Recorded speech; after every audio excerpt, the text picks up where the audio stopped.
আসসালামু আলাইকুম দর্শক।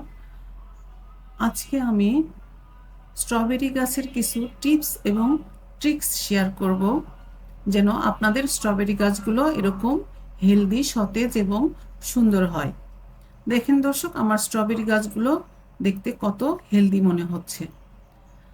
স্ট্রবেরি গাছ যখন লাগাবেন তখন স্ট্রবেরি গাছের মুখটা যেন মাটির নিচে না থাকে। এই যে দেখেন আমার স্ট্রবেরি গাছের গোড়াগুলো যেন মাটির নিচে না থাকে, মাটির উপরে রেখে গাছগুলো লাগাবেন। মাশাল্লাহ, ফুল চলে আসছে। আচ্ছা, মাটির উপরে মুখটা রেখে তারপরে স্ট্রবেরি গাছ লাগাবেন। এভাবে লাগাইলে আপনার স্ট্রবেরি গাছগুলো আর নষ্ট হবে না। যদি স্ট্রবেরি গাছের মুখটা মাটির নিচে চলে যায় তাহলে স্ট্রবেরির গাছটা নষ্ট হয়ে যেতে পারে। আর স্ট্রবেরি গাছ লাগানোর 15 দিন পর থেকে আপনাকে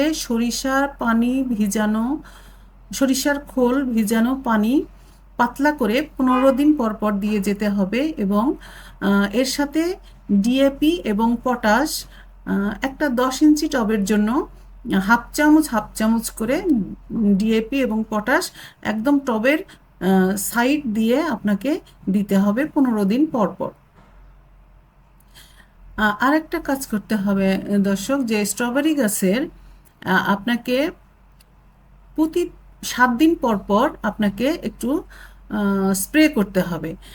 7 দিন পর আপনি ফাঙ্গিসাইড স্প্রে করবেন এবং 7 দিন পরে আবার পেস্টিসাইড স্প্রে করবেন। এভাবে করে গেলে আপনার গাছগুলোতে আর কোনো ধরনের মিলিবাগ বা পোকামাকড় আসবে না। আপনার গাছগুলো সুস্থ সবল থাকবে।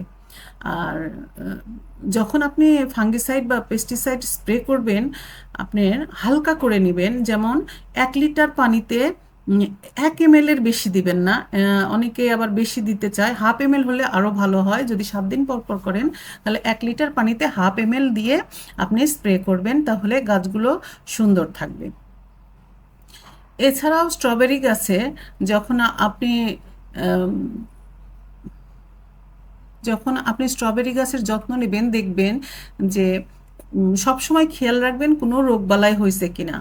আরেকটা জিনিস, এরকম স্ট্রবেরি গাছ কিন্তু আপনি আপনার বারান্দাতে যদি রোদ আসে তাহলে বারান্দাতেও করতে পারবেন। দেখেন আমার স্ট্রবেরি গাছগুলো কত হেলদি। এগুলো আমি রোদে রেখেছি। আপনার যদি বাসায় রোদ না থাকে বা ছাদ যেখানে রোদ নেই সেখানে কিন্তু স্ট্রবেরি গাছ ভালো ফলন হবে না বা হবেই না। স্ট্রবেরি গাছ অত্যন্ত রোদ পছন্দ করে, এই জন্য সবসময় স্ট্রবেরি গাছ রোদযুক্ত জায়গায় রাখতে হবে। মাশাআল্লাহ, দেখেন ফুলটা কত সুন্দর। এবং আমার গাছের গোড়াগুলো দেখেন, গোড়াগুলো কিন্তু মাটির উপরে আছে।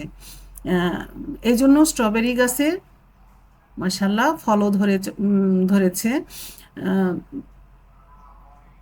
এইটা দর্শক দেখেন, এইটা আমার মাত্র 6 ইঞ্চি একটা টবে আমার এই স্ট্রবেরি গাছটা।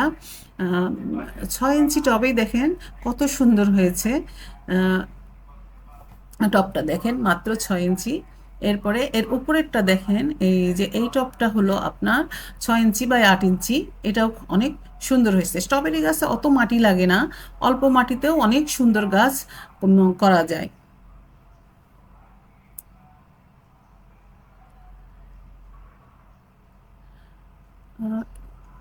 আরেকটা কাজ করতে হবে, যখন স্ট্রবেরি গাছ আপনার এরকম ঝাঁকড়া হয়ে যাবে, আমি এখনো করি নাই, করতে হবে।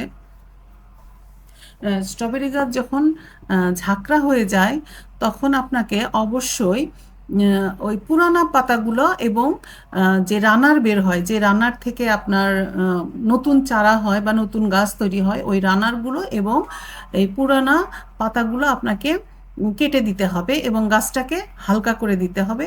আর গোড়াতে যেন সামান্য রোদ পায়। যে এই গাছটা আমি করেছি, দেখেন আমার সবগুলো গাছ এখনো কমপ্লিট করা হয় নাই। যে এই গাছটা দেখেন আমি গোড়াটা একদম পরিষ্কার করে দিয়েছি, পুরানা পাতাগুলো ফেলে দিয়েছি এবং আপনার হলো রানারগুলো কেটে দিয়েছি। রানারগুলো কাটতে আপনাদের অনেক কষ্ট হবে, যেন আমারও খুব কষ্ট হয়েছে। কিন্তু আপনাকে রানারগুলো না কাটলে আপনার গাছ শক্তি পাবে না এবং ফুল আসতে দেরি করবে অথবা ফুল আসবে না। দেখেন দর্শক, আমার কষ্ট হওয়া সত্ত্বেও আমি রানারগুলো এবং দেখেন পাতাগুলো আমি কেটে ফেলেছি, এবং রানারগুলো দেখেন, এই রানারগুলো থেকে এক একটা রানার থেকে এক একটা গাছ হয়, কিন্তু আমি রানারগুলো কতগুলো রানার কেটে ফেলে দিয়েছি। মানে যারা গাছ ভালোবাসেন তাদের কিন্তু এই কাজটা করতে অনেক কষ্ট হবে, কিন্তু আপনাকে এই কাজটা অবশ্যই করতে হবে। আমি মানে দেখেন কতগুলা চারা হয়তো এই রানারগুলো থেকে, কিন্তু এগুলো আপনাকে কাটতে হবে। কেটে আপনার গাছগুলোকে মানে পরিষ্কার করে দিতে হবে, গোড়াটা পরিষ্কার করে দিতে হবে। আর হলো আপনি পারলে ওই মাঝে মাঝে একটু পানি স্প্রে করে আপনার পানি দিয়ে গাছগুলোকে ধুয়ে দিলে ভালো হবে।